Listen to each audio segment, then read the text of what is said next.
Welcome to Research Rocks. Welcome to Research Rocks. In this video, we will see how to create Wi-Fi QR code in your iPhone.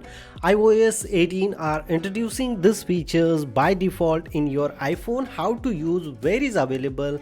We will see detailed demonstration in this video. Before start the video, please subscribe our YouTube channel Research Rocks. So now let's start as a mobile screen. So let's start demonstration. Simply first of all, you need to click here setting, general, software update. You need to update your iOS 18.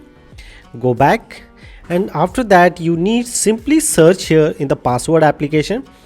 iOS 18 are introducing this feature. That one is really amazing. Here the Wi-Fi options is available. Inside the Wi-Fi, currently I'm connecting one Wi-Fi name is my home Wi-Fi. If I tap here, so look at this here, show network QR code. If I tab here, so I can share this QR code of anyone, and anyone can scan this one and without password directly connect my home Wi-Fi.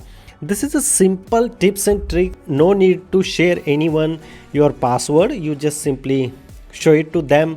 Otherwise you can take it the printout, and new guest comes in your home, they can scan the QR code and then connect your home Wi-Fi. That is the beauty of iOS 18. If you really like this video, so please hit the bell icon, share this video and subscribe our YouTube channel Research Rocks. Till then, Jai Hind, Vande Mataram.